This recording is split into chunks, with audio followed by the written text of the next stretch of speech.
Parce que toi, tu dois évoluer aussi dans les sports. Le problème, c'est que l'ennemi veut s'acharner sur ta santé. D'accord? L'ennemi veut vraiment s'acharner sur ta santé. Tu dois beaucoup prier. Tu dois beaucoup prier. Le problème, c'est avec toi, c'est-à-dire que tu n'es pas situé. D'accord? Tu n'es pas situé. Parce que comme tu as un background qui est musulman, donc c'est compliqué. Tu vois ce que je veux dire? Alors, mon Dieu, pour qu'il t'aide, il faut d'abord que tu donnes ta vie au Seigneur.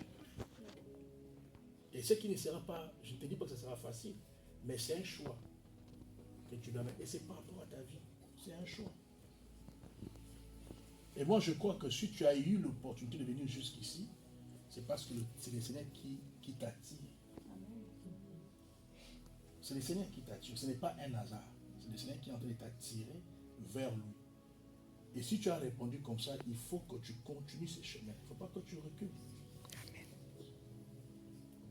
Est-ce que tu es prêt à prendre cette décision? J'ai déjà pris cette décision depuis un moment. Depuis un moment, en fait. On acclame le Seigneur. Le Seigneur va te faire grâce. D'accord? Moi, je crois que tu vas exceller. Je vais prier pour toi. Je vais prier pour tes gens. Je vais prier pour ta vie. Et tu vas exceller. Mais ton entourage n'est pas bien. Je te dis la vérité. Je sais que parmi tes collègues, tu es à peu près le plus géant, non? Parmi tes collègues.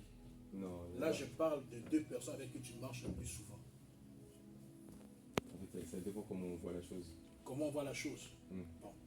Le 2 là dont je te parle, tu es vraiment souvent avec eux. Ils sont 3 avec qui tu es souvent avec eux.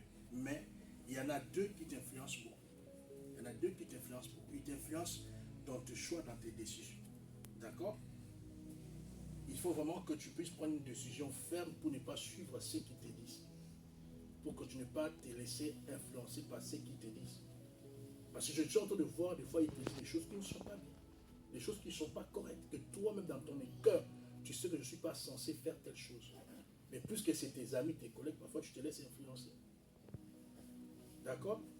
Je parle en parabole. Mais deep dans ton cœur, au fond de toi, tu sais de quoi je parle.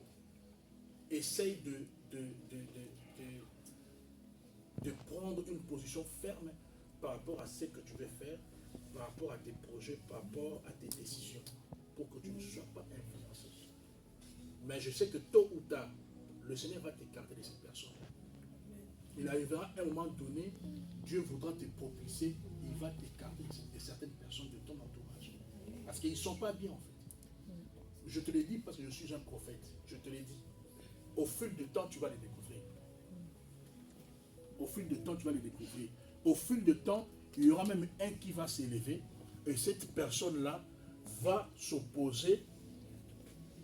Il te donnera des mauvais conseils sur ton amitié avec cette fille. Je te dis la vérité. Tu ne crois pas ce que je te dis? Ah, je crois, vous êtes prophète. Ah oui, je le suis. Ah, je le suis. Oui. Or, cette amitié-là, c'est pour ton âme, c'est pour ton salut. Tu dois bien la conserver. C'est une personne que Dieu a envoyée dans ta vie pour t'aider spirituellement. Et puis, je vais te choquer pour te dire qu'il y a un appel dans ta vie. Amen. Bien que tu sois né d'une famille musulmane, Dieu avait déjà un plan divin pour toi. Il avait déjà prédestiné pour ta vie, pour t'écarter. Pour t'écarter de cela afin que toi tu sers Dieu. Je te dis la vérité.